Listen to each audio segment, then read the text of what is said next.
అందరికీ నమస్తే అండి. ఫలప్రదంగా స్వాగతం. మనం భగవద్గీత రోజుకో గీతా శ్లోకం అనే అంశంలో భాగంగా 4వ అధ్యాయమైన జ్ఞాన యోగం నుంచి 41వ శ్లోకం గురించి ఈరోజు వీడియోలో చెప్పుకునే ప్రయత్నం చేస్తాం. 41వ శ్లోకం. యోగ సన్యస్త్య కర్మాణం జ్ఞాన సంచిన్న సంశయం ఆత్మవంతం నకర్మాని నిబద్ధంతి ధనంజయ. శ్లోకం మళ్ళీ ఒకసారి చెప్పుకుందామండి.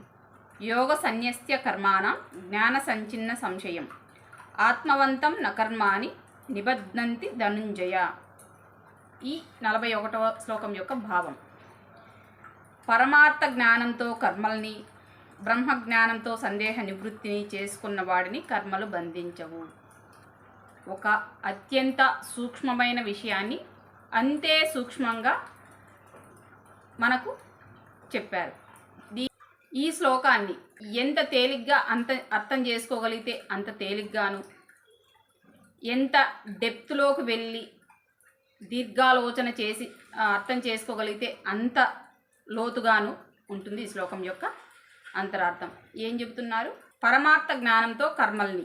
ఈ పదం యొక్క అర్థం ఏంటి అంటే ఒక పనిని ఎందుకు చేస్తున్నామో, ఆ పని యొక్క అంతరార్థం ఏమిటో తెలుసుకొని చేయడమే పరమార్థ జ్ఞానం. పరమార్థం అంటే ఏంటి?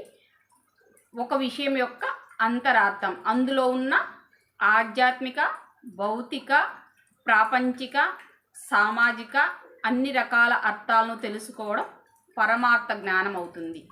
కేవలం మనం కాకుండా ఈ పని ఇంకెన్ని విధాలుగా అవసరమైంది, ఇంకెన్ని విధాలుగా నిర్వహించవచ్చు, మనమే చేయవచ్చా, మనమే చేయకూడదా, ఇది మనం ఉంటేనే జరుగుతుందా, ఇంకెవరినన్నా జరుగుతుందా, ఒక విషయాన్ని, ఒక పనిని అన్ని విధాలుగా అన్ని వైపుల నుంచి ఆలోచించి ఇప్పుడు ఈ పని ఖచ్చితంగా చేయాల్సిందేనా, చేయడం వల్ల ఎవరికి ప్రయోజనం, ఎటువంటి ప్రయోజనం. చెట్టును కొట్టేసేవాడు చేస్తున్నది పని, ఒక చెట్టును నాటుతున్నవాడు కూడా చేస్తున్నది పని. ఒక మొక్క నాటిన వాడు ఇమ్మీడియట్గా మొక్క నాటిన యొక్క సత్ఫలితాన్ని పొందలేడు, కానీ ఇతను పని చేస్తున్నాడు, తన సమయాన్ని వెచ్చించి మొక్కను నాటి సంరక్షణ చేస్తున్నాడు. మొక్కను కొట్టేసేవాడు కూడా చేస్తున్నది పని, ఇతను ఇమ్మీడియట్గా ఆ పని యొక్క రిజల్ట్ తీసుకోగలుగుతాడు. ఏంటి? మొక్కను కొట్టాడు ఏదో ఒక అవసరంతో, ధనానికి, కలపను అమ్ముకోవడానికి కావచ్చు, కట్టెలను అమ్ముకోవడం కావచ్చు, లేదా అతని గృహం కట్టుకోవడానికి కానీ, లేదంటే ఏదన్నా ఒక ఫర్నిచర్ తయారు చేసుకోవడానికి కానీ కలప కావాలి. వృక్షాన్ని నరికి ఆ కలపనది ఉపయోగించుకుంటున్నాడు.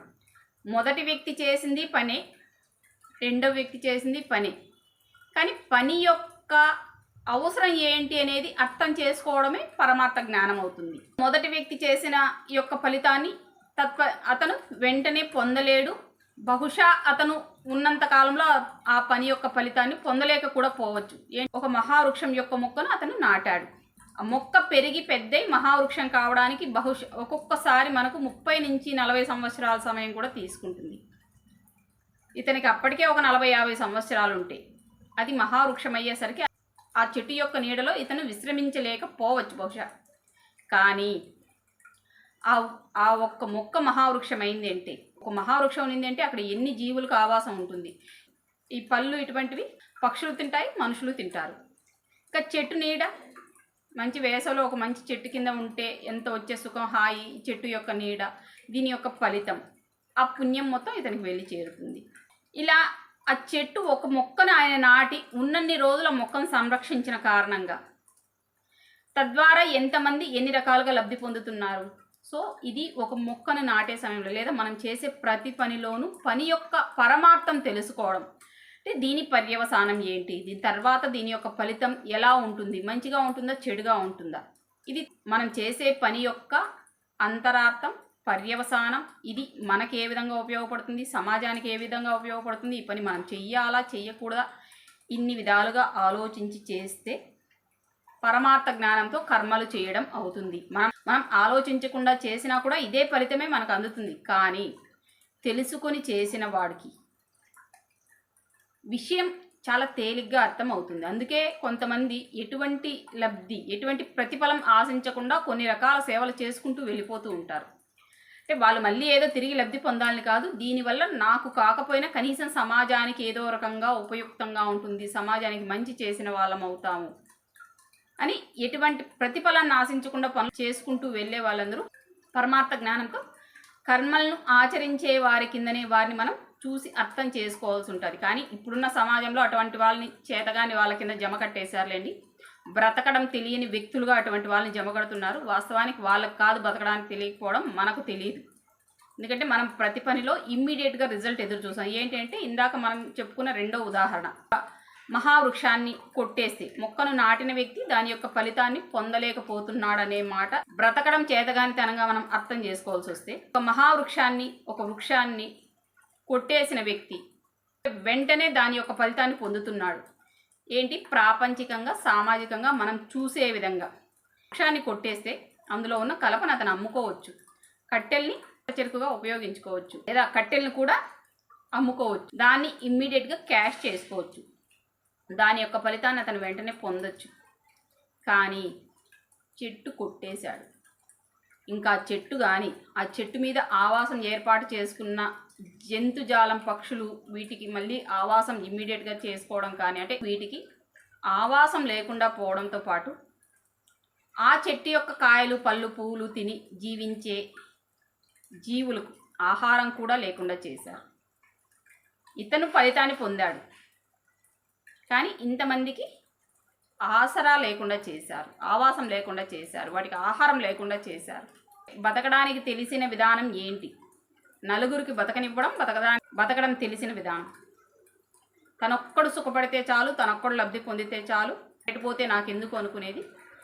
బతకడం తెలియని విధానం ఏంటి? ఇతను లబ్ధి పొందుతున్నాడు, కానీ ఇంతమందికి ఇన్ని రకాలుగా ఇబ్బంది పడిన యొక్క ఇబ్బంది అనేది ఏదో రకంగా మనకు మళ్ళీ తిరిగి వస్తుంది. అందుకే మనకు పూర్వకాలంలో చెప్పేవాళ్ళు, ఏదైనా ఒక మహావృక్షాన్ని కొట్టాల్సి వస్తే ఇంకొక చోట ఆ వృక్షం యొక్క విత్తనాన్నో మొలకనో నాటి అది కొంచెం బ్రతుకుతుంది ఇంకా అని కొంచెం ఎదిగే అవకాశం వచ్చిన తర్వాత అది చెట్టును కొట్టమని చెప్పేవాళ్ళు. అంటే ఇంకొక మొక్క నాటకుండా ఈ చెట్టు కొట్టడానికి అధికారం మనకు హైందవ ధర్మంలో ఇవ్వలేదు. ఎందుకు? దీని మీద ఆధారపడి ఉన్న జీవులు ఏమున్నాయో ఈ జీవులకు తర్వాత కనీసం ఇప్పుడు ఓకే ఏదో మన అవసరం కొట్టేస్తున్నాం, ఇంకొద్ది రోజుల తర్వాత అయినా సరే ఇంకొక చోట ఆవాసం, ఆహారం లభించే ఏర్పాటు చేయకుండా మనకి ఈ మొక్క కొట్టే అవకాశం లేదు. ఇన్ని విషయాలు మనకు ఎప్పుడు తెలుస్తాయి? మనం చేసే పని యొక్క పరమార్థాన్ని అర్థం చేసుకోగలిగినప్పుడు. బ్రహ్మజ్ఞానంతో సందేహ నివృత్తిని మనకు గత శ్లోకంలో ఏం చెప్పారు? అన్నిటికీ సందేహాలు పెట్టుకొని ఉంటే దేనికి పనికి రాకుండా పోతాడని అయితే చెప్పారు కదా. ఇప్పుడు దానికి ఏం చెబుతున్నారు ఈ శ్లోకంలో? వల్ల ప్రతి విషయాన్ని పూర్తి అంతరార్థంతో తెలుసుకో. వాస్తవానికి రెండు పదాలు ఒకటే, కాకపోతే పని చేసేటప్పుడు చేస్తున్న పని, చేయాల్సిన పని యొక్క అన్ని వైపుల నుంచి పనిని చూస్తే మనం ఆ పని ఎంతవరకు చేయొచ్చు, ఎందుకు చెయ్యాలి అని మనకు స్పష్టత వస్తుంది. కానీ జ్ఞానం అనేది ఏంటి? చేసే పని కంటే కూడా మనం బుద్ధి పెట్టి ఆలోచించాల్సిన విషయం ఎక్కువ ఉంటుంది. కాబట్టి బ్రహ్మజ్ఞానంతో సందేహ నివృత్తిని, అంటే చేసే పనిని చేస్తూనే చేస్తున్న పనిలో ఉన్న మంచి చెడుని బ్రహ్మజ్ఞానంతో సందేహ నివృత్తి చేసుకోవాలి. ఇది అంత తేలికైన విషయం కాకపోయినా సాధన చేస్తే ఖచ్చితంగా ప్రతి ఒక్కరికి అలవడుతుంది. ఒక పని చేసే క్రమంలో పని యొక్క అన్ని వైపుల ఉన్న అంతరార్థాన్ని వెతుక్కోవడమే బ్రహ్మజ్ఞానం అవుతుంది. ఇప్పుడు మనం మరీ ఎక్కువ పైకి వెళ్ళిపోకపోయినా కనీసం ఈ పని వల్ల ఎవరికైనా మంచి చెడు ఉందా అని ఆలోచించుకోవడం అయితే ప్రతి వ్యక్తికి తేలిగ్గా కుదిరే పని.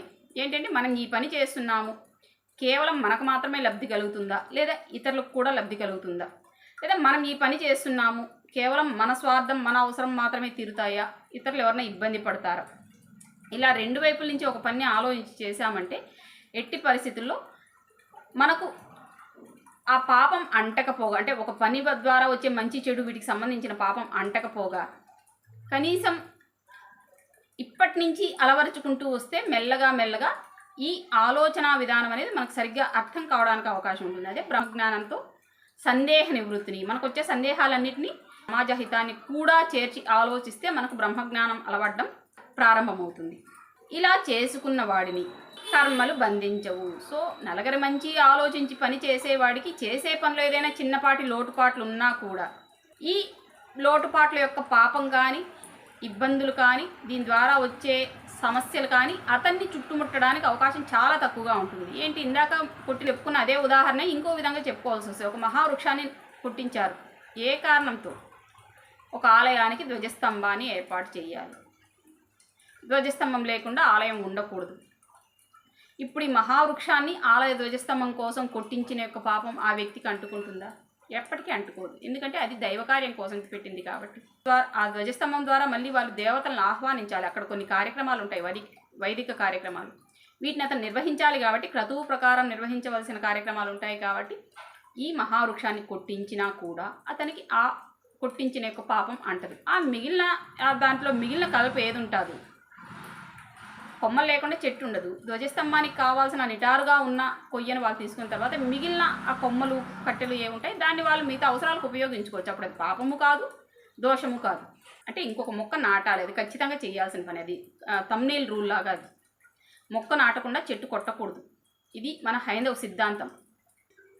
పరమార్థ జ్ఞానంతో కర్మల్ని, బ్రహ్మ జ్ఞానంతో సందేహ నివృత్తిని చేసుకున్న వాడిని కర్మలు బంధించవు. ఓకే, ఇది అండి 41వ శ్లోకం. ఈ శ్లోకాన్ని మనం ఎంత లోతుగా అయినా ఆలోచించవచ్చు, ఎంత దూరమైనా ఆలోచించి అర్థం చేసుకోవచ్చు. ఈ శ్లోకం యొక్క వివరణ అందరికీ అర్థమయ్యే విధంగా చెప్పానని నేను అనుకుంటున్నాను. ఓకే అండి, ఇంకొక అర్థవంతమైన శ్లోకం మరియు భావంతో ఇంకో వీడియోలో మళ్ళీ కలుసుకుందాం. అంతవరకు సెలవు. ధన్యవాదాలు.